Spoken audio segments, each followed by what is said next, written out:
விஷயத்தை மக்களுக்கான கல்வியை இந்த அரசு வந்து கொண்டு வந்ததா என்பதுதான் எங்களுடைய கேள்வியாக இருக்குது. அதுகளுக்கோ பிற்படுத்தப்பட்ட மக்களுக்கோ சரியான திட்டங்களையும் வரைவுகளையும் சொல்லக்கூடிய ஆட்சியாக இருக்குன்னு கேட்டால் நிச்சயமாக இல்லைன்னு தான் நாங்கள் சொல்லுவோம். ஏன்னா இன்றைக்கி அனிதா படுகொலை உள்பட இன்றைக்கி கடைசியாக இருக்கிற சுபஸ்ரீ கொலை தற்கொலை கூட இதை நாங்கள் வந்து மோடி அரசனுடைய உருவாக்கி வச்ச படுகொலைன்னு தான் நாங்கள் சொல்லுவோமே தவிர இதற்கான புதிய தேசிய கல்விக் கொள்கையை கொண்டு வந்தது நல்லது தானே, ஏன் எதிர்க்கிறீங்க அப்படின்னு கேள்வியை நீங்கள் முன்னால் வைக்கிறீங்க. முதல் வந்து மக்களுக்கான விஷயத்தை மக்களுக்கான கல்வியை இந்த அரசு வந்து கொண்டு வந்ததா என்பது தான் எங்களுடைய கேள்வியாக இருக்குது. அதனால தான் தமிழகம் முழுக்கவும் இந்த புதிய கல்வி திட்டத்துக்கு எதிராக நாங்கள் வந்து மிகப்பெரிய அளவில் எதிர்ப்புகளையும் கண்டனங்களையும் தெரிவிக்கிறோம்.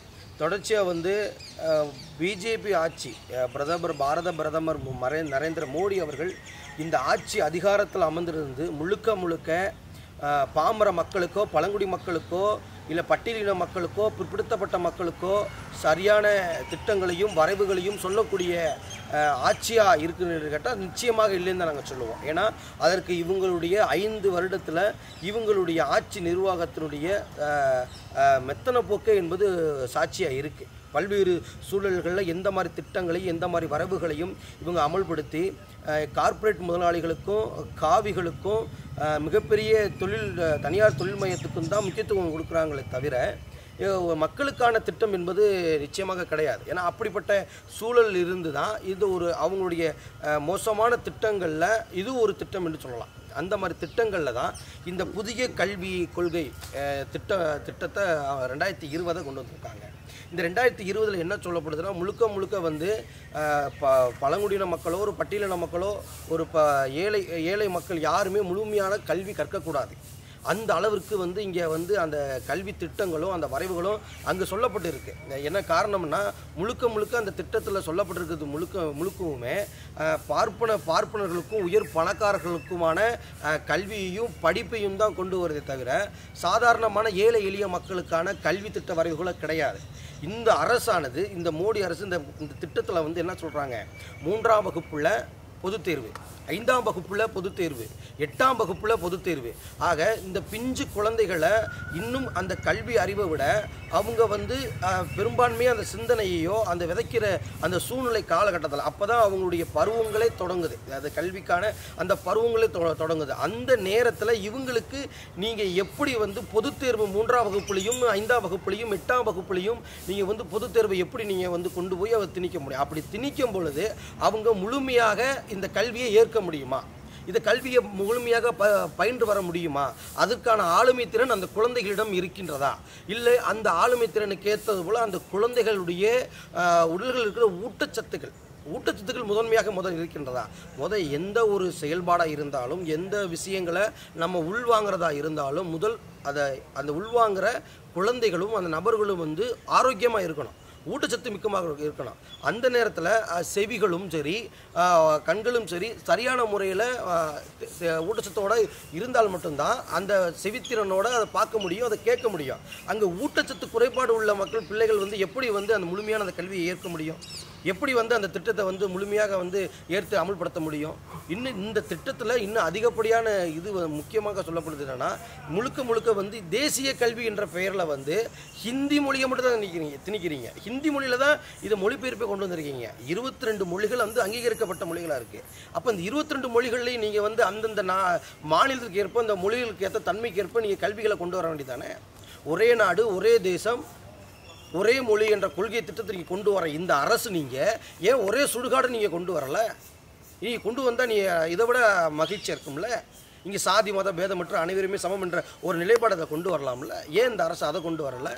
அப்போ முழுக்க இந்த அரசு ஏழை மாணவர்கள் படிக்கக்கூடாது, பழங்குடியின மக்கள் படிக்கக்கூடாது, பிற்படுத்தப்பட்ட மக்கள் படிக்கக்கூடாது. நீங்கள் முழுக்க படிக்க வேணுமா? அந்த கல்வியை நுகர்வணும்னா முழுக்க ஆரியர்களும் அந்த பார்ப்பனர்களும் பணக்காரர்களும் மட்டும்தான் இந்த கல்வி நுகர்வு வைக்கணும், வேறு யாருமே படிக்கக்கூடாது. அந்த அளவுக்கு உங்களுடைய திட்ட வரைவுகள் இருக்குது. எங்கேயாச்சும் இந்த திட்ட வரைவுகள் இருக்கா? இல்லை நீங்கள் திட்ட வரைவுகள் அனைத்தையுமே பள்ளிக்கூடங்கள் அனைவரையுமே மூடுவதற்கான வேலைகளை தான் நீங்கள் செய்கிறீங்க. பள்ளிக்கூடத்துக்கு யார் வரக்கூடாது, அவங்க கல்வியை பெறக்கூடாதுன்ற நிலைப்பாடு தான் இந்த திட்டங்களை கொண்டு வருது. எடுத்துக்காட்டு அதிகமாக சொல்லலாம். இந்த மோடி ஒரு திட்டத்தில் வந்து இந்த நீட் தேர்வுன்ற ஒரு மிகப்பெரிய ஒரு தேர்வை கொண்டு வந்து இன்றைக்கி அனிதா படுகொலை உள்பட இன்றைக்கி கடைசியாக இருக்கிறன்ற சுபஸ்ரீ கொலை தற்கொலை கூட இதை நாங்கள் வந்து மோடி அரசனுடைய உருவாக்கி வச்ச படுகொலைன்னு தான் நாங்கள் சொல்லுவோமே தவிர இதை நாங்கள் தற்கொலைன்னு சொல்லி நாங்கள் எக்காரணம் கொண்டு நாங்கள் ஏற்றுக்க மாட்டோம். நீங்கள் சொல்கிற நல்ல விஷயம் என்று சொல்லப்படுகின்ற திட்டம் எப்படி வந்து ஏற்றுக்கிட்டு நடக்க முடியும், எப்படி பார்க்க முடியும்? இன்றைக்கி நீங்கள் வந்து இந்த 2020 வந்து புதிய கல்வியை கொண்டு வந்து 2030க்குள்ளே அனைவருமே இந்த அனைவருக்கான கல்வி, சமமான கல்வி, ஒரே ஒரே இதுக்கான கல்வி நீங்கள் சொல்கிற நீங்கள் இன்னும் பள்ளிக்கூடங்கள் இல்லாத மலைப்பகுதி பழங்குடி மக்கள் வாழ்ந்துக்கிருக்காங்க. இன்னும் சரியான முறையில் பள்ளிக்கூடங்களோ கல்லூரிகளோ சீரமைக்காத அதிகமான பள்ளிக்கூடங்கள் இருக்குது, கல்லூரிகள் இருக்குது, அரசுடைய கல்லூரிகள் இருக்குது. அதை நீங்கள் சீரமைக்கிறதுக்கு நீங்கள் முன்னோட்டியாக நீங்கள் நடந்தீங்கன்னா அதில் ஒரு அர்த்தம் இருக்குது. இன்னும் பள்ளிகளே இல்லாத ஊர்களும் பகுதிகளுமே இருக்குது. அந்த பகுதியில் நீங்கள் பள்ளிகளை உருவாக்கணும். ஆனால் இந்த திட்டத்தில் என்ன சொல்லுது, முழுக்க அரசு சார்ந்த இந்த ஊராட்சி ஒன்றிய நடுநிலை சின்ன குறும்பள்ளிகள், அதாவது பிள்ளைகள் மாணவர்கள் எண்ணிக்கையில் குறைந்தளவு எண்ணிக்கை கொண்ட பள்ளிகளை பூராமே மூடிட்டு பொதுப்படையான கல்வியை கொண்டு வரணும் அப்படின்னு நீங்கள் சொல்கிறீங்க. இங்கே கிராமப்புறங்கள்லையும் மலைப்பகுதியில் இருக்கிற பழங்குடி மக்கள் இருக்கிற பகுதிகளிலும் இருக்கிறது குறைந்தளவு மக்கள் எண்ணிக்கை தான். அந்த மக்கள் எண்ணிக்கை எந்த அளவுக்கு அந்த இடத்துல மக்கள் எண்ணிக்கை இருக்காங்களோ அந்த அளவுக்கு தானே அந்த பள்ளிகளை சேர முடியும். அதிலும் கூட பல்வேறு சுமைகள், பல்வேறு அதில் நிலைப்பாடுகள் வந்து மோசமாக இருக்கிறது. அவங்க முழுமையாக அந்த நடுநிலை பள்ளிகளோ இல்லை ஊராட்சி ஒன்றிய பள்ளிகளோ முழுமையாக அந்த பள்ளிக்கூடத்துக்கு அவங்க வர முடியுதா? அதற்கான அந்த தன்மைகளோ அந்த செயல்பாடுகளோ அந்த கிராமப்புறத்துலையோ அந்த மலைப்பகுதிகளோ இருக்குதா அப்படின்னு கேட்டால் இல்லை. அதுதான் இங்கே வந்து ஒரு மிகப்பெரிய ஒரு பிரச்சனை. ஒரு ஜனநாயக நாட்டில் ஓட்டு வாங்குறதுக்கு நீங்கள் மலையாக அலையிறீங்க, காடு மேடுலாம் அலையிறீங்க. சமீபத்தில் நடந்த இந்த நாடாளுமன்ற தேர்தலில் கூட இங்கே வந்து மலைகள் எந்த மூலையில் இருக்கோ அந்த மக்கள் தொகையை கணக்கெடுக்கிறதுக்கும் அவங்களுடைய ஓட்டை வந்து வாங்குறதுக்கும் நீங்கள் ஒவ்வொரு அதிகாரிகளை வச்சு மலையாக மேடாக வந்து நடந்து போய் நீங்கள் வந்து அந்த ஓட்டை சேகரிச்சிங்க. இப்படி ஓட்டை சேகரிக்கிற நீங்கள் அவங்களுடைய வாழ்வியலையோ அவங்களுடைய வசதிகளையோ அவங்களுக்கான கல்வி மேம்பாட்டையோ அவங்களுடைய தரத்தையோ ஏன் நீ மேம்படுத்தணும்னு சொல்லி நீங்கள் போய் நீங்கள் போய் பார்க்கல. அப்போ இதுலேருந்து உங்களுக்கு என்ன தெரியும், இதுலேயும் கூட சுயநலமாகத்தான் இந்த அரசும் இந்த மோடி அரசும் நடத்துகிறான்ற நிலைப்பாடு இங்கே வந்து அம்பலமாக தெரியுது. இந்த திட்டமானது எந்த அளவுக்கு நாங்கள் ஏற்றுக்கொள்ள முடியும் என்பது நம்ம யோசிக்க முடியும். இதனால தான் நாங்கள் எதிர்க்கிறோம், முழுக்க ஒழிக்கிறோம். கூடுதலாக இங்கே வந்து என்ன சொல்லப்படுது, குலக்கல்வி முறையை தான் அறிமுகப்படுத்துகிறாங்க. செருப்பு தைக்கிற மகன் செருப்பு வேலை தான் பார்க்கணும். இங்கே இது மலமல்றவன் வேலை தான் பார்க்கணும். இங்கே வந்து கூட முடைகிறவன் கூடை தான் முடையணும். இங்கே வந்து விவசாயம் செய்கின்ற மகன் விவசாயம் தான் செய்கின்ற உங்களுடைய குலக்கல்வி திட்டம், அந்த குலக்கல்வி திட்ட முறை தான் இந்த புதிய கல்வி திட்ட பரிணாம வளர்ச்சியில் இருக்குது. முழுக்க அப்படி தான் இருக்குது. ஏன்னா யாருமே கல்விக்கு போக முடியாது, யாருமே சாதாரண ஒரு ஏழை குழந்தைகளோ ஒரு பாமர மக்களோ இந்த கல்வியை கற்க முடியாமல் அந்த இடைநிலை கல்வியாக நிப்பாட்டிடுறாங்க. அதுக்கடுத்து எந்த மூமெண்ட்டும் இல்லை. அப்புறம் அவங்க கூலி வேலைக்கு தான் போக முடியும். இங்கே பணக்காரர்களுக்கு தான் போக முடியும். இங்கே பணக்காரர்களுக்கு அதிகமான டியூஷன் எடுக்கிறீங்க, இங்கே இணையவழி கல்விகளை கையில் எடுக்கிறீங்க, இங்கே ஆன்லைனில் கல்விக்கு நீங்கள் கையில் கொண்டு வரீங்க. இதே இது வசதி இல்லாத பிள்ளைகள் குழந்தைகள் எத்தனையோ பேர் இருக்காங்க, லட்சக்கணக்கில் இருக்காங்க. அவங்க எப்படி இந்த இதை கையில் எடுத்து பண்ண முடியும்? ஒருவேளை உணவுக்கே அங்கே வழியில்லாமல் இருக்கும் குடும்ப சூழ்நிலையில் வர குழந்தைகள் வந்து எப்படி இந்த இணையதள கல்வியும் ஆன்லைன் கல்வியும் கற்க முடியும்? ஒரு ஆன்லைன் கல்வியை கற்கணும், அதுக்கான தொழில்நுட்பம் நிறைந்த ஒரு தொலைபேசி கையில் வேணும். அந்த தொலைபேசி வாங்க முடியாத பிள்ளைகள் எத்தனையோ பேர் இருக்காங்களே. அப்போ அவங்களுக்கெல்லாம் இந்த கல்வி போய் சேருமா? இந்த திட்டங்கள் போய் சேருமா? முழுசாக போய் சேருமா? இன்னும் நீங்கள் ஒரே நாடு ஒரே தேசம் ஒரே கல்வி இப்படி கொண்டு போகிற நீங்கள் இங்கே மக்கள் எல்லாமே ஒரே நிலைப்பாடாக இருக்காங்களா? சமமாக இருக்காங்களா?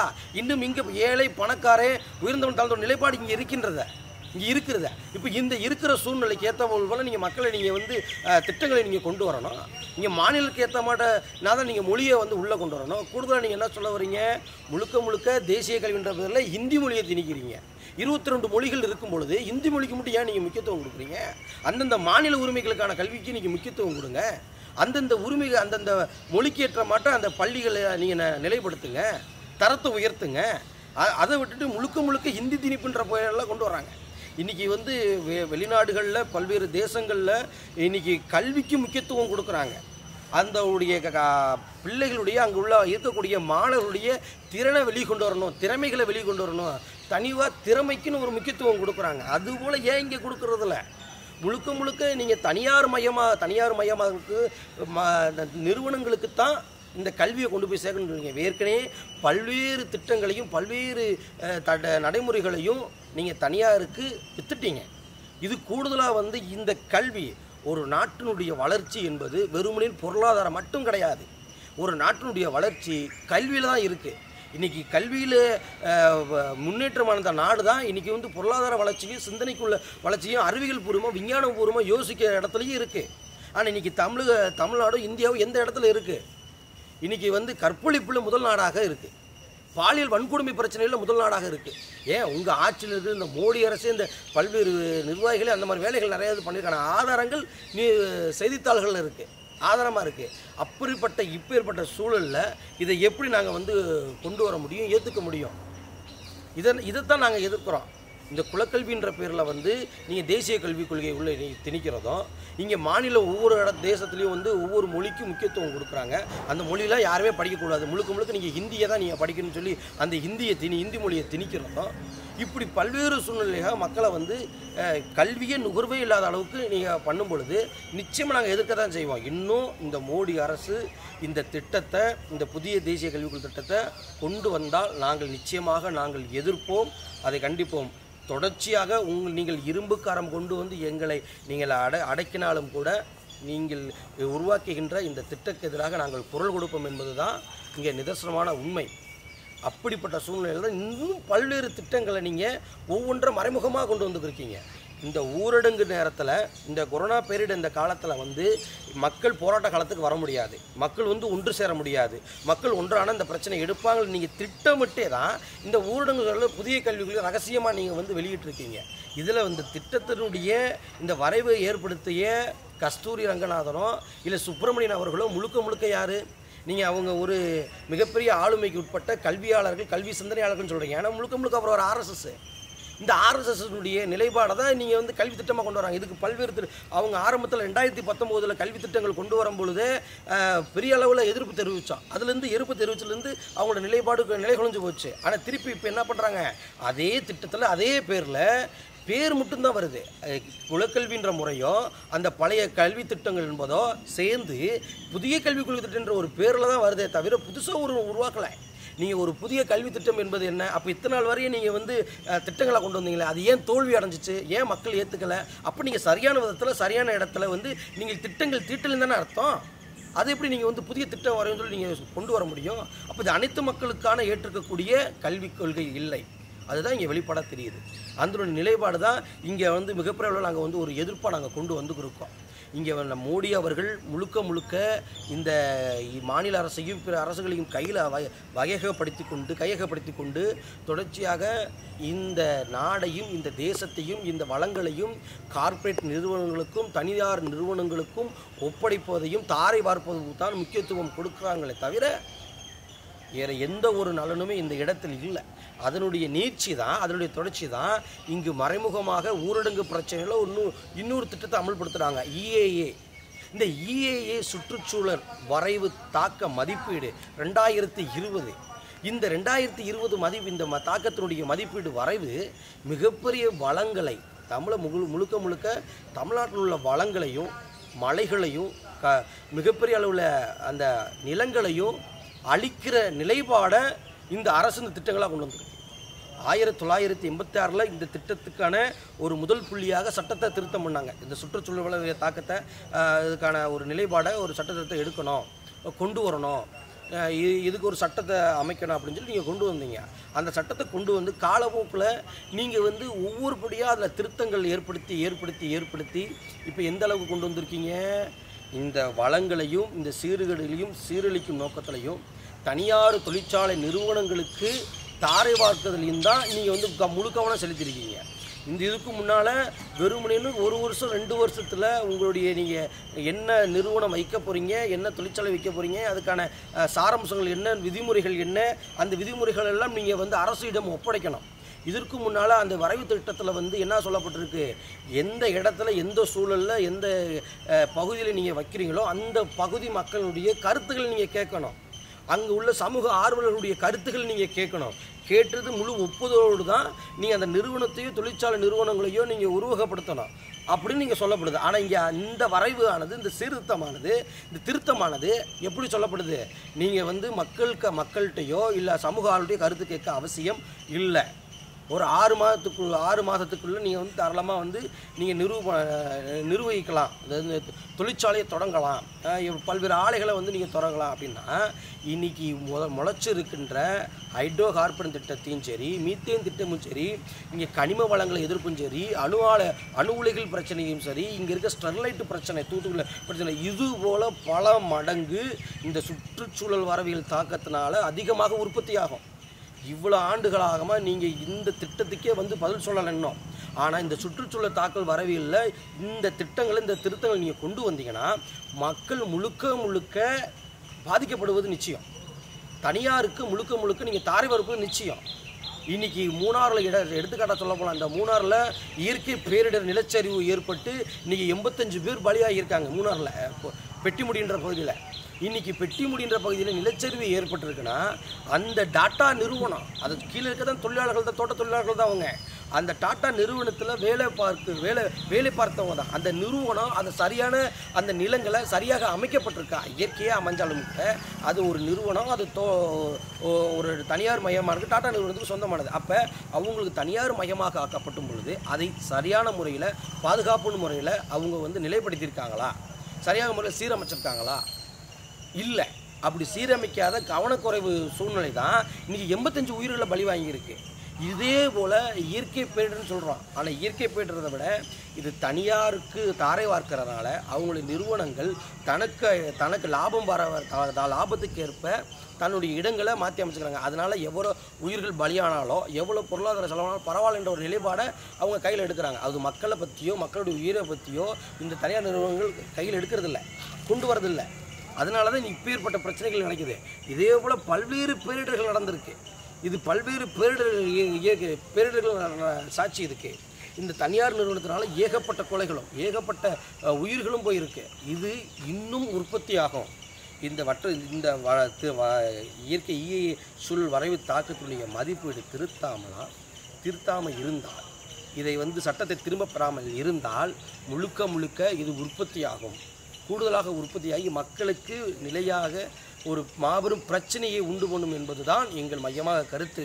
அதனால் இந்த பிரச்சனை சட்டத்தை நாம் திருத்தம் செய்யப்பட வேண்டும். இதுக்கு ஆலோசனை வந்து ஆகஸ்ட் 11 வரையே நீங்கள் அறிவிச்சிருந்தீங்க. ஆனால் அதுக்கப்புறம் இந்த ஆகஸ்ட் 11க்கு அப்புறம் ஆசிரியர்களை வச்சு உங்களுடைய ஆகஸ்ட் 11க்கு அப்புறம் வந்து மக்களுடைய கருத்துக்களை எதிர்பார்க்குறோம், உங்களுடைய மெயில் அனுப்புங்கன்னு சொல்லிடுறாங்க. நீங்கள் மெயில் அனுப்புறதையோ கருத்துக்கள் கேட்பதிலையோ நீங்கள் காட்டுறதை விட தமிழகம் முழுவதும் இதுக்கான எதிர்ப்புகள் இருக்கே.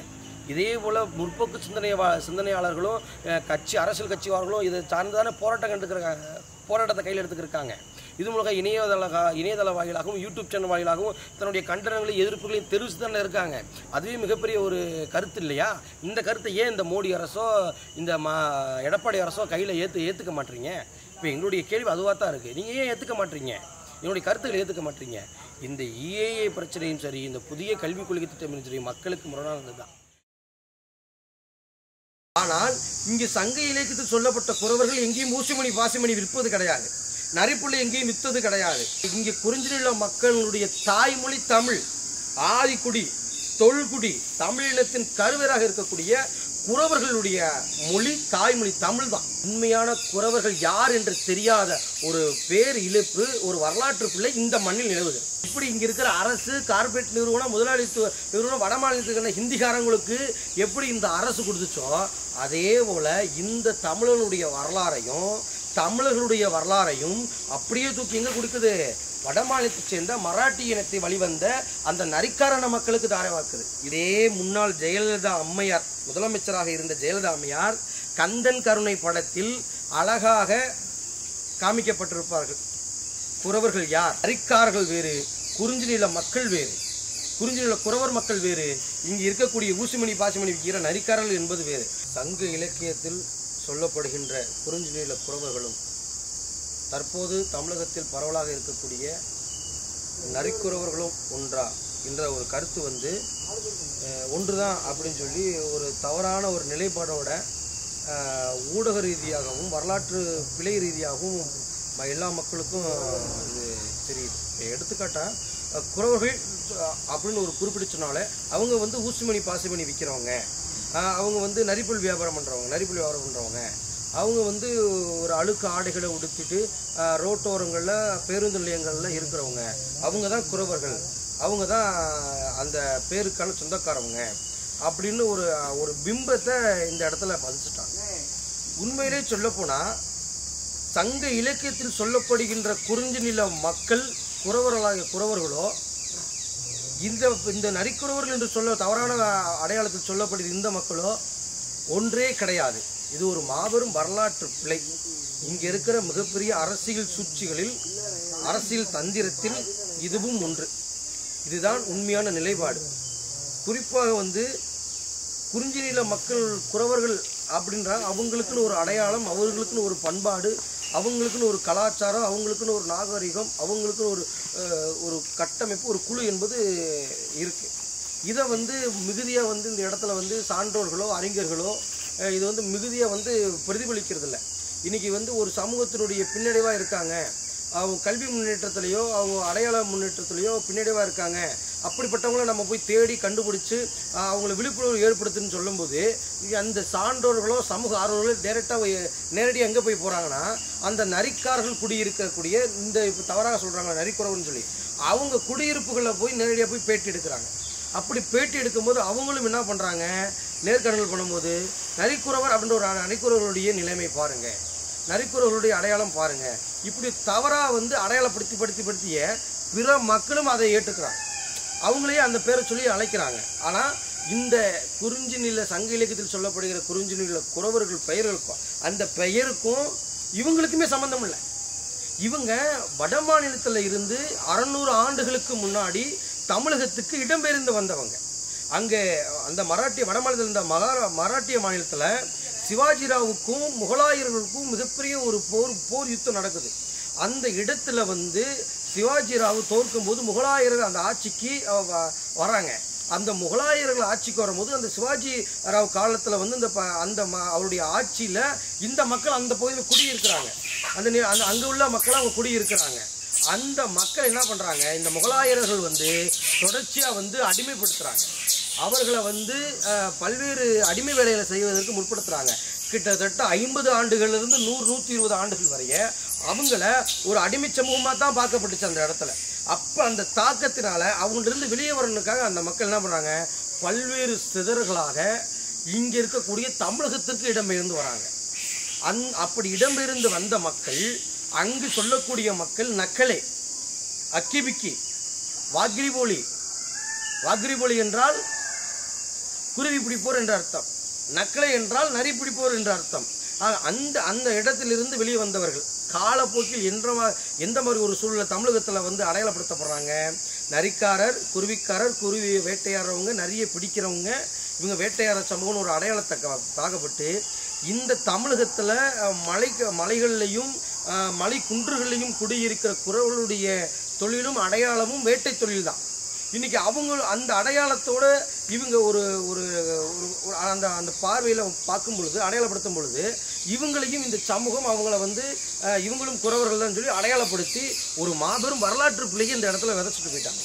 அதனுடைய நீட்சி தான் இன்று வரைய திரை ஊடகமும் சரி, திரைப்படமும் சரி, திரைக்காட்சிகளும் சரி, இங்கே இருக்கிற சில நடன கலைகளும் சரி, கலைஞர்களும் சரி, அரசியல்வாதிகளும் சரி, பொது ஊடகமும் சரி, இதைத்தான் ஒரு காட்சி அமைக்க வராங்க, இதைத்தான் ஒரு அடையாளமாக பார்க்கப்பட்டு வராங்க. ஆனால் இதற்கும் இவர்களுக்கும் இந்த குறவன்ற பேருக்கும் ஒரு துளி கூட சம்மதம் கிடையாது, வரலாற்றில் இடமில்லை.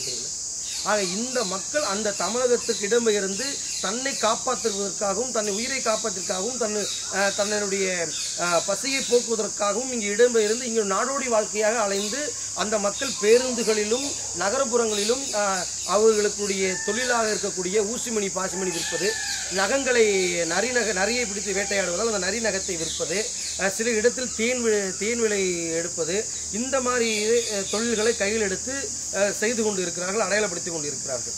ஆனால் இங்கு சங்க இலக்கியத்தில் சொல்லப்பட்ட குறவர்கள் எங்கேயும் ஊசிமணி பாசிமணி விற்பது கிடையாது, நரிப்புள்ளி எங்கேயும் விற்பது கிடையாது. இத்தனைக்கும் அங்கு பேசுகின்ற அந்த நரிக்குறவர் என்று தவறாக சொல்லப்படுகிறார்களே, அந்த நரிக்காரர் வாகரியின மக்களுடைய தாய்மொழி தமிழே கிடையாது. ஆனால் இங்கே குறிஞ்சிநில மக்களுடைய தாய்மொழி தமிழ்.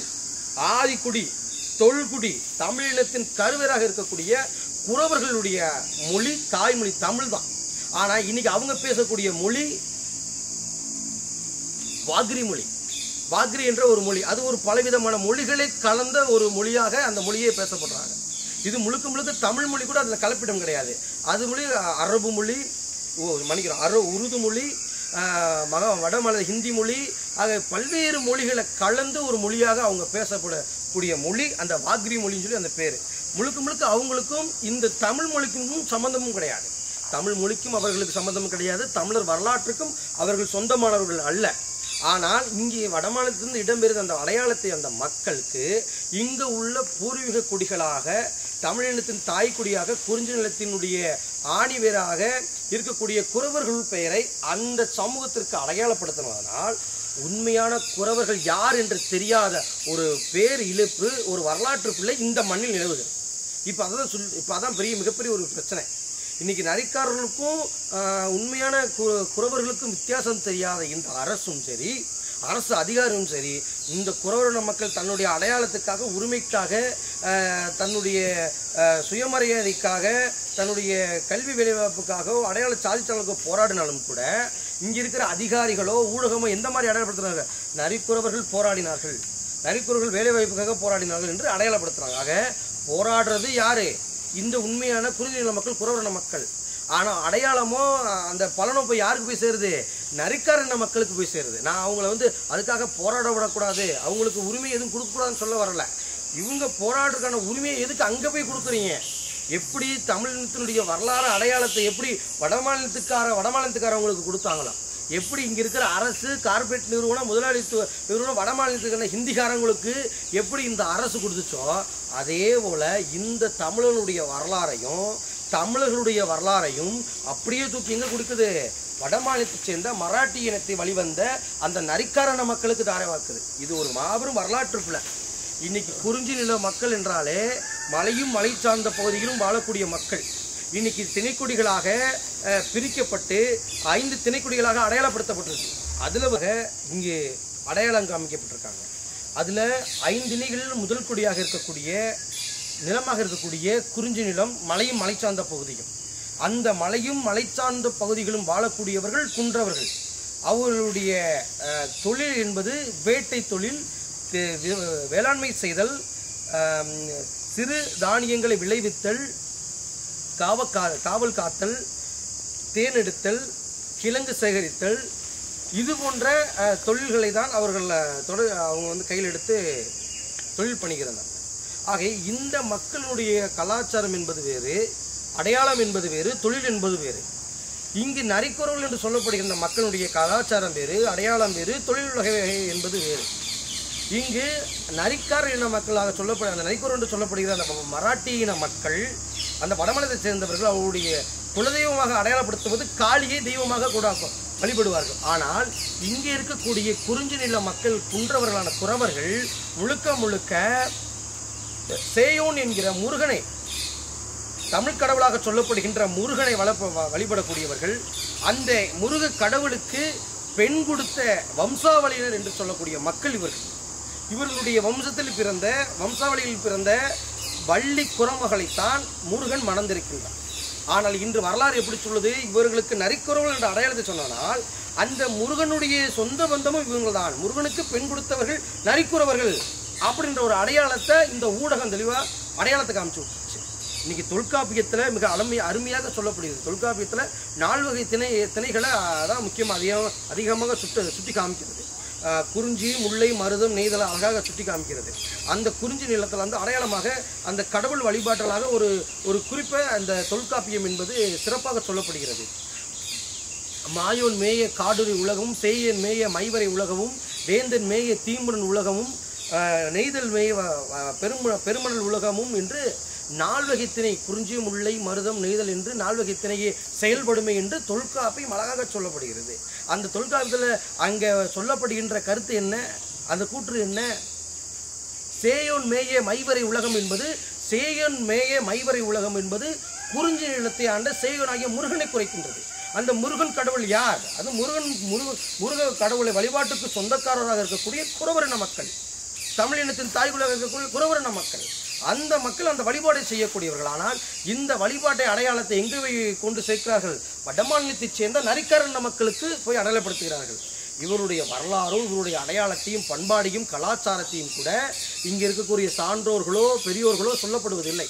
சங்க இலக்கியத்தில் சொல்லப்பட்ட குறவரின மக்கள், சங்க காலத்தில் குறிப்பிட்ட மக்கள் விருந்தோம்பலில், வீரத்தில், அறத்தில், கல்வியில், நடனத்தில், கலைகளில், வேளாண்மை செய்வதில் மிகப்பெரிய கைதேர்ந்த மக்களாக இருந்திருக்கிறார்கள். அதனுடைய அடையாளம்தான் வீரத்தை பறைசாற்றும் வகையில்தான் பெருமானற்றுப்படை 10 பாட்டில் ஒரு குறிப்பு சொல்லப்பட்டிருக்கிறது.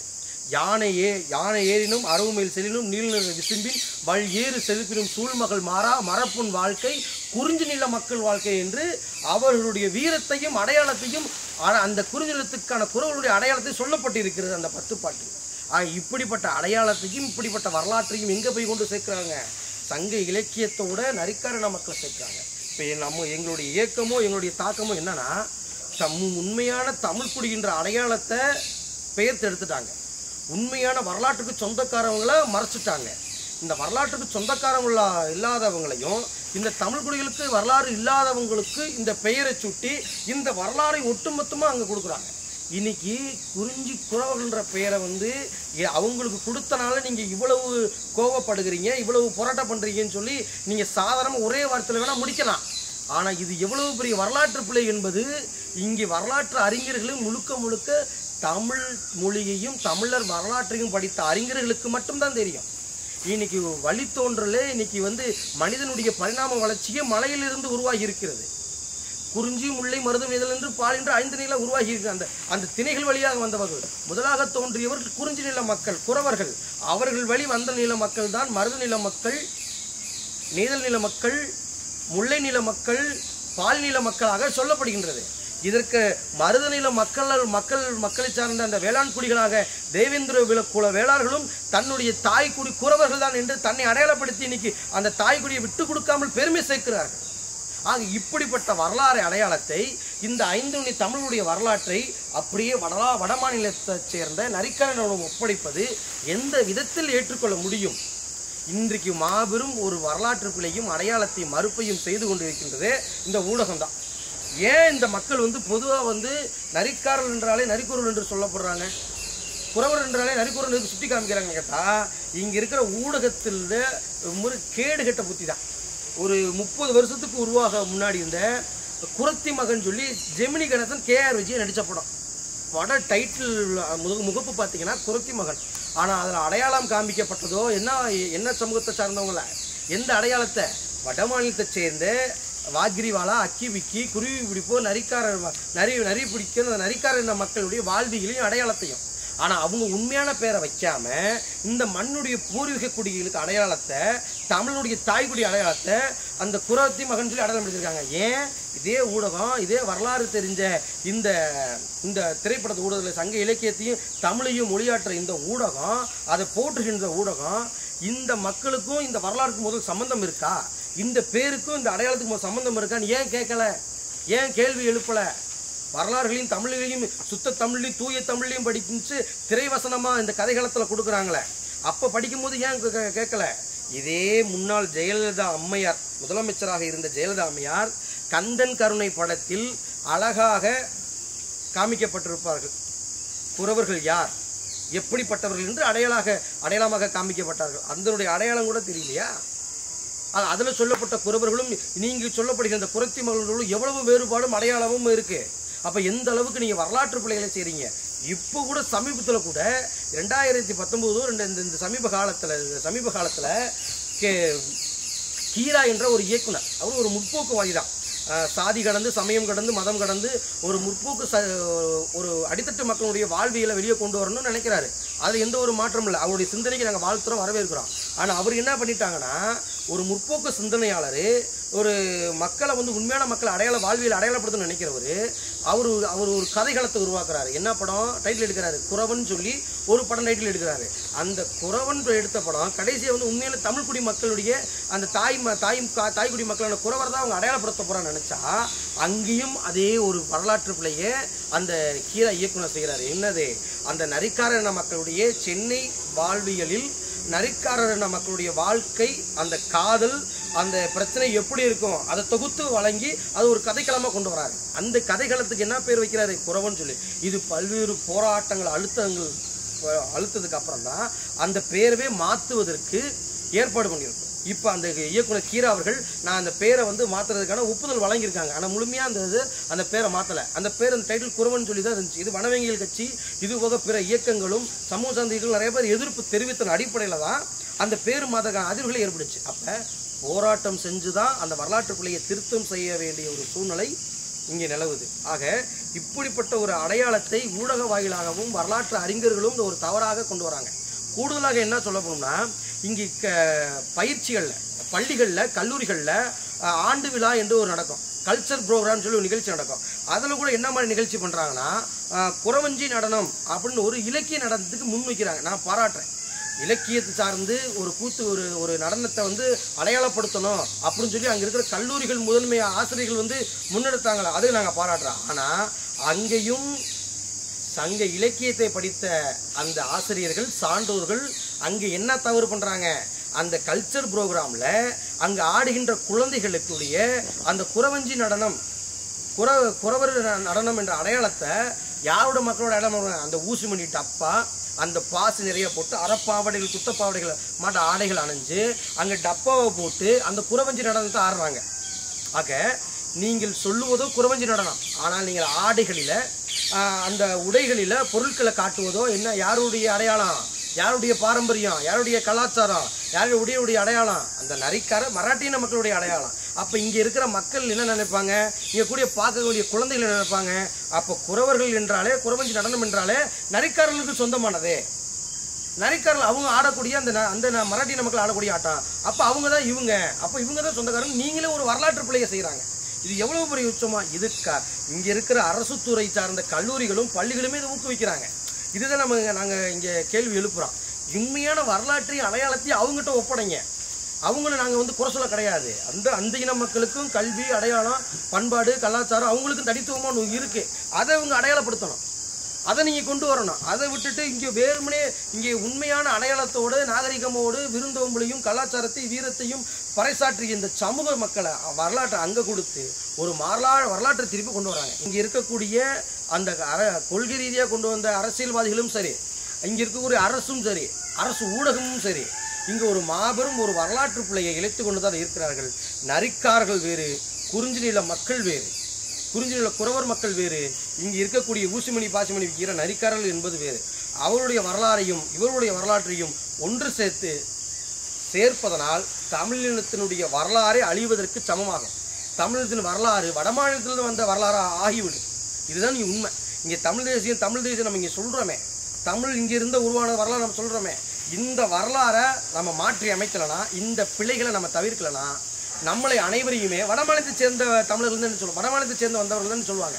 ஏன்னா இன்றைக்கி நரிக்காரன மக்கள், இன்றைக்கி குறவர்களை தாய்க்குடியாக ஏற்றக்கூடிய மக்கள் அனைவரும் நிறைய பேர் இருக்காங்க. இன்றைக்கி சாதி வேறுபாடு பார்த்த மக்கள் இடத்துல இன்றைக்கி குறவர்களை தாய்க்குடியாக பார்த்த மக்கள் நிறைய பேர் இருக்காங்க.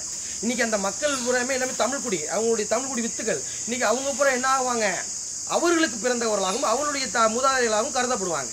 நான் என்னென்னா அவங்கள குறைச்சி நம்ம சொல்ல கிடையாது. அவங்களுடைய வரலாறையும் அடையாளத்தையும் அவங்கள்ட கொடுங்க. எங்களுடைய வரலாறையும் எங்களுடைய அடையாளத்தையும் இங்கே கொடுங்க. நம்ம அதை தான் எதிர்பார்க்குறோம். எப்படி கிராமிய கலை நிகழ்ச்சி என்ற பேரில் குறவன் குறித்து அப்படின்னு சொல்லி இழிவுபடுத்தி ஆபாசம் பண்ணி அந்த பேரவே எங்கேயும் உச்சரிக்க விடாமல் செஞ்சாங்களோ, அதே போல் இந்த ஊடகத்துறை, இங்கே இருக்கக்கூடிய திரைப்படத்துறை அதே வேலையை தொடர்ச்சியாக செய்கிறாங்க. அதே வேலையை வரலாற்று பிள்ளையை செய்கிறாங்க. இங்கே எப்படி ஒரு பெரிய ஒரு வரலாற்று பேரழிவை ஏற்படுத்தினாங்களோ, சுயமரியாதை இழப்பு செஞ்சாங்களோ, அதே போல் இங்கேயும் ஒரு வரலாற்று பிள்ளையை ஏற்படுத்துகிறாங்க. இது மிகப்பெரிய கேள்விக்குறியாக இந்த தமிழர்களுடைய வரலாறு இந்த இடத்தில் பிறக்குது. இப்போ இந்த தமிழ் குடியான குறிஞ்சி குன்றவர்களுடைய வரலாற்று பிழைகள் ஏதேனும் இருந்தால் அது அவர்களுக்கு மட்டும் சொந்தமானது அல்ல, ஒட்டுமொத்த தமிழ் குடிகளுக்கும் சொந்தமானது. அவர்களுக்கு ஏதேனும் குறைகள் இருந்தால் அந்த சமூகத்திற்கு மட்டும் குறை கிடையாது. அப்படி அவர்களுக்கு குறைகள் இருந்தால் ஒட்டுமொத்த தமிழகத்திற்கும் குறை. அதுதான் இங்கே சொல்ல முடியும். இங்கே அதுதான் உண்மை. இது யார் ஏற்றுக்கொண்டு வரார்களோ அவர்கள் தான் உண்மையாக தமிழ் தேசியவாதிகளாக சொல்லப்படும், உண்மையாக தமிழ் உணர்வாளர்கள் என்று நம்ம சொல்லப்படுவோம். உண்மையிலே தமிழையும் தமிழ் மொழியும் தமிழர்களையும் நேசிக்கக்கூடியவர்களாக சொல்லப்படும். ஆக இங்கே வரலாற்று திணிப்புகள் என்று ஒரு அடையாளத்தை இழக்கச் செய்து உண்மையான மக்களை புறக்கணிக்கிற ஒரு நிலைப்பாடை இந்த அரசும் சரி ஊடகத்துறையும் சரி இங்கே இருக்கிற சமூக ஆர்வலர் என்ற பெயரில் சமூக சான்றோர்கள் அறிவியல் இலக்கியத்தை படித்த சான்றோர்களும் ஒரு வரலாற்று பிழையை செய்து கொண்டுதான் இருக்கிறார்கள். ஆக இது ஒரு மாபெரும் ஒரு வரலாற்று திருப்பு பிழை. இதை திருத்தம் செய்யப்பட வேண்டும். இங்கே இருக்கக்கூடிய சான்றோர்களும் சங்க இலக்கியவாதிகளும் அதை படித்த ஆசிரியர்களும் உணரப்பட வேண்டும். நிறைய இடத்தில் அதிகமான இடத்தில் பல்வேறு ஆசிரியர்களும் பல்வேறு சமூக ஆர்வலர்களும் இதை சார்ந்த கேள்விகளையும் கருத்துக்களையும் முன்வைக்கப்பட வேண்டும். வரலாற்று பிழையை ஒருபோதும் ஏற்றுக்கொள்ள முடியாது. தமிழருடைய வரலாற்றை தமிழரிடம் ஒப்படைக்கப்பட வேண்டும். வடமாநிலத்தினுடைய வரலாறை வடமாநிலத்தினரிடம் ஒப்படைக்கப்பட வேண்டும். அவருடைய உரிமை அங்கு அவருடைய உரிமையை பாதுகாக்கப்பட வேண்டும். இங்கு தமிழர்களுடைய உரிமை அடையாளத்தை இங்கு பாதுகாக்கப்பட வேண்டும். இன்று திரைத்துறை மூலியமாக நரிக்காரர்கள் யாரு உண்மையான குறவர்கள் யாரு என்ற ஒரு மாபெரும் பிழையை ஏற்படுத்தி கிட்டத்தட்ட 30-40 ஆண்டுகளான ஒரு மாபெரும் சமூகத்தினுடைய அடையாளத்தையே மூடி மறைச்சிட்டாங்க இந்த ஊடகத்துறை. இங்கு தமிழர் குடி என்று சொன்னாலே இந்த ஊடகத்துறைக்கு என்னன்னு தெரியல, ஒரு மிகப்பெரிய ஒரு காழ்ப்புணர்ச்சியா இருக்கு. இன்னைக்கு நான் தான் தமிழன் என்று சொன்னா தமிழ் குடி அடையாளப்படுத்தினா அவங்களுக்கு ஒரு வெறுப்பேற்ற ஒரு சூழ்நிலையா அந்த நினைக்கிறாங்க. இன்னைக்கு இவங்க தமிழர்கள் இல்லைன்னா இவங்களுடைய கலாச்சாரம் இல்லைன்னா அடையாளம் இல்லைன்னா திரைத்துறையே இல்லைன்றது எத்தனை பேருக்கு தெரியும். ஆனா இன்னைக்கு அந்த இடத்துல தான் ஒரு மாபெரும் ஒரு பிள்ளையை இவங்க ஏற்படுத்திக்கிருக்காங்க.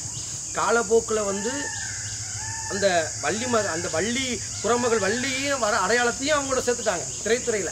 இந்த வடிவேலு ஒரு படத்துல சொல்லுவாங்க, வடிவேலு ஒரு படத்துல வேஷம் போட்டு ஒரு காட்சி அமைப்பாரு.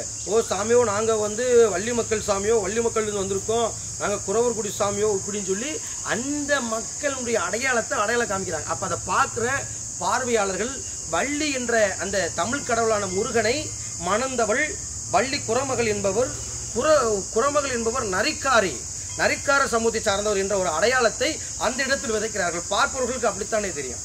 ஆக இப்படிப்பட்ட பார்வையை ஊடகம் தவிர்க்கப்பட வேண்டும். உண்மையான வரலாற்றையும் உண்மையான அடையாளத்தையும் தயவு செய்து அங்கு கொண்டு செல்லுங்கள். இதேபோல் சமூக ஆர்வலர்களும் ஆசிரியர்களும் ஒரு மாபெரும் வரலாற்று பிள்ளையை தொடர்ந்து தான் செஞ்சுக்கிருக்காங்க. இன்னைக்கு நூலகத்தில் போய் அதிகமாக எடுத்துக்கிட்டோம்னா இன்னைக்கு குறிஞ்சி நில மக்களுடைய வரலாறுன்னு எடுத்துக்கிட்டோம்னா குன்றர்களுடைய வரலாறு எடுத்துக்கிட்டோம்னா இன்னைக்கு அவருடைய வரலாறு எவ்வளவோ இருக்கு. இன்னைக்கு அந்த வரலாறுலாம் விட்டு விடுறாங்க. எந்த அளவுக்கு குறிஞ்சி நிலத்தில் மக்கள் அந்த இடத்தை தன்னகப்படுத்தி அந்த ஆட்சி செய்து ஒரு மாபெரும் குழுவாக கலாச்சார ஒரு போற்றதுக்குரிய விருந்தோம்பல் சமூகமாக வீர சமூகமாக இருந்தாங்களோ இன்னைக்கு அந்த அளவுக்கு அந்த சமூகத்தை தாழ்வு மனப்பான்மை நினைச்சு இன்னைக்கு புதக்குழியில தள்ளுறாங்க சாதின்ற ஒரு அடையாளத்தோட. இவங்க சமூகத்தினுடைய பின்புலம் ஆங்கில வெள்ளையர்கள் அந்த குற்றப்பரம்பரை சட்டமும் வன பாதுகாப்பு சட்டம் போட்டனால அந்த மண்ணை விட்டு வெளியே வந்த மக்கள். அதனால அந்த உண்மையான அடையாளத்தோடு இருக்க முடியல, அந்த பண்பாடோடு இருக்க முடியல, அந்த கலாச்சாரத்தோடு இருக்க முடியாத அளவுக்கு அந்த ஆங்கிலேயர்கள் அந்த சட்டத்தை திணித்து வெளியேற்றி ஒரு மாபெரும் பிழையை ஏற்படுத்தினார்கள். அதனுடைய நீட்சியாகத்தான் இங்கே குறவரின மக்கள் தமிழகத்தில் பல்வேறு மாவட்டங்களில் 25 லட்சத்துக்கு மேற்பட்ட இன மக்கள் வாழ்ந்து கொண்டு இருக்கிறார்கள். இதில் சாதி ரீதியாக ஒரு பாகுபாடு, அந்த குறவர்களிலே ஒரே சாதியை 27 சாதியாக பல்வேறு சாதிகளாக கூறு போடுவது. ஏற்கனவே வட மாநிலத்தவர் நரிக்காரர் மக்களுக்கு நரிக்குறவர் என்று பெயர் சூட்டி அந்த தமிழகத்தின் வரலாறையும் இவருடைய குறவருடைய வரலாறையும் கூறு போட்டது. இன்னொரு புறம் கலை என்ற பேரில் கலை நிகழ்ச்சி என்ற பேரில் இவருடைய சுயமரியாதையும் அடையாளத்தையும் மற்றொரு புறம் கூறு போடுறது. இன்னொரு புறம் பார்த்தா இவங்களுடைய சாதி எண்ணிக்கை தமிழகத்தில் அரசாங்கத்தினுடைய வேலை சாதியை குறைக்கணும், சாதி எண்ணிக்கை உருவாக்கக்கூடாது, சாதி கிளைகளை உருவாக்கக்கூடாது. ஆனால் இன்னைக்கு அரசாங்கம் அவருடைய பட்டியலில் கிட்டத்தட்ட பல்வேறு சாதி பரிணாம வளர்ச்சியில் இருக்குது. ஒரே சமூகம் தான் பல்வேறு இதில் இருக்குது. ஆக இதை அரசு உற்று நோக்கப்பட வேண்டும், கவனிக்கப்பட வேண்டும், சரி செய்யப்பட வேண்டும். நரிக்காரர்கள் வேறு, குறவர்கள் வேறு. சங்க இலக்கியத்தில் சொல்லப்படக்கூடிய குறவர்கள் இந்த மண்ணில் வாழ்ந்து கொண்டு தான் இருக்கிறார்கள். அந்த மண்ணினுடைய வாரிசுகளாக நான் உங்களிடம் உரையாற்றி கொண்டிருக்கின்றேன். இந்த வரலாற்றுக்கும் நரிக்காரண மக்களுக்கும் எந்த ஒரு சம்மந்தமும் கிடையாது. அவருடைய பண்பாடு, கலாச்சாரம், நாகரிக மொழி என்பது வேறு. இந்த குறவருடைய கலாச்சாரம், பண்பாடு, நாகரிகம் என்பது வேறு. இதை பொதுமக்களும் சரி, சமூக ஆர்வலர்களும் சரி, அரசியல்வாதிகளும் சரி, ஆசிரியர்களும் சரி, பொது ஊடகத்துறையும் சரி, காவல்துறையும் சரி, அரசு துறையும் சரி, இதை நிச்சயமாக உற்றுக்கொள்ளப்பட வேண்டும், கவனிக்கப்பட வேண்டும். இதுபோல் வரலாற்று பிழையை இழைக்கக்கூடாது என்பது எங்களுடைய கருத்தாக இருக்கின்றது. வனமகிழ்ச்சி.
நீங்க முன்னாடி வாங்க.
இந்திய மோடி அரசு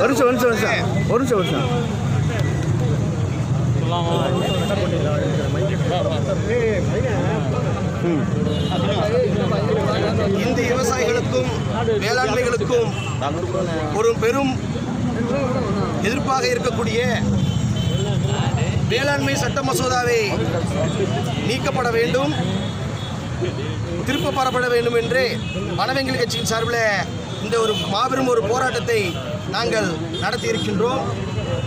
எங்களுடைய கோரிக்கையானது இந்த மோடி அரசால் உருவாக்கப்பட்ட இந்த வேளாண்மை சட்ட மசோதா முழுக்க விவசாயத்திற்கு எதிரானதாக இருக்கின்றது. கூடுதலாக அரசியலமைப்பு சாசனப்படி இது கண்டிக்கக்கூடிய செயலாகும், திட்டமுமாகும்.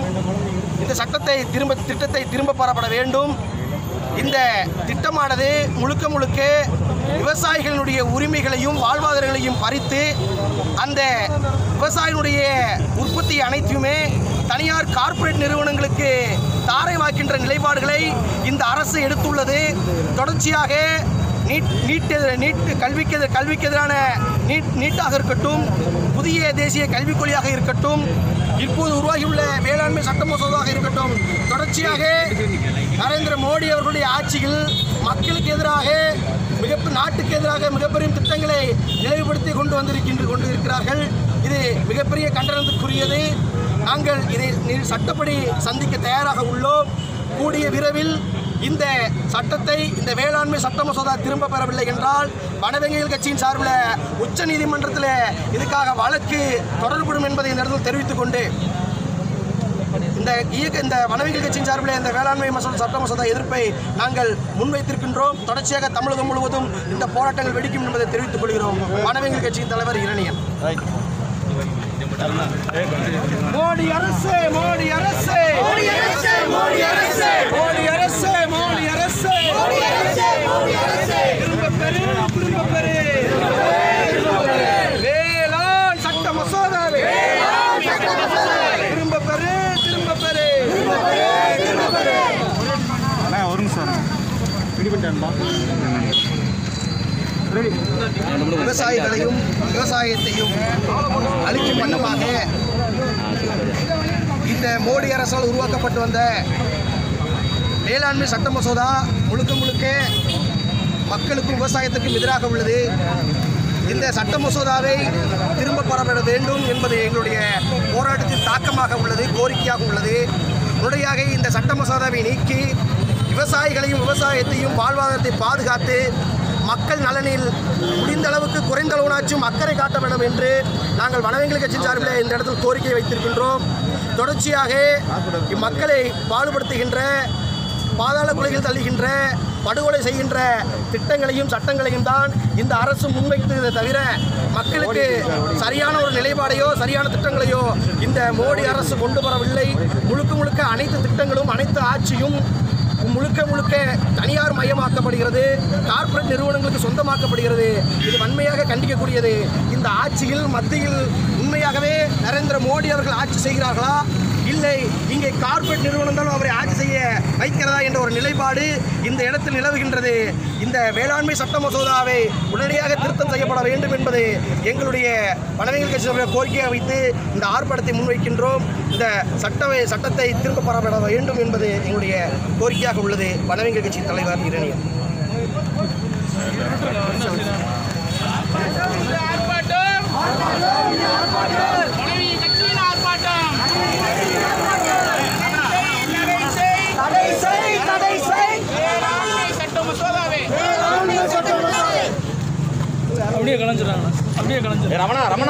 ரமணா ஒரு படம் எடுத்துக்கிறேனே, கோஷம் போடுங்கண்ணே. ஆர்ப்பாட்டம், இது ஆர்ப்பாட்டம், கோரிக்கை முழக்க ஆர்ப்பாட்டம். இந்திய அரசு மோடி அரசு, இந்திய அரசு மோடி அரசு, வேளாண்மை சட்ட மசோதாவை, வேளாண்மை சட்ட மசோதாவை திரும்ப பெறு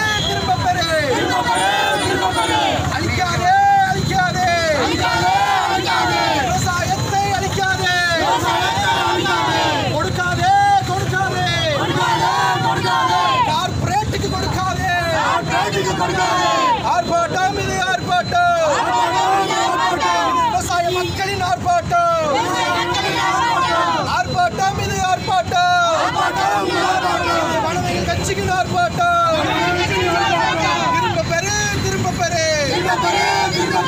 வேளாண்மை சட்ட மசோதாவை திரும்ப பெறு, திரும்ப பெறு, அழிக்காதே, அழிக்காதே, வேளாண்மையை அழிக்காதே.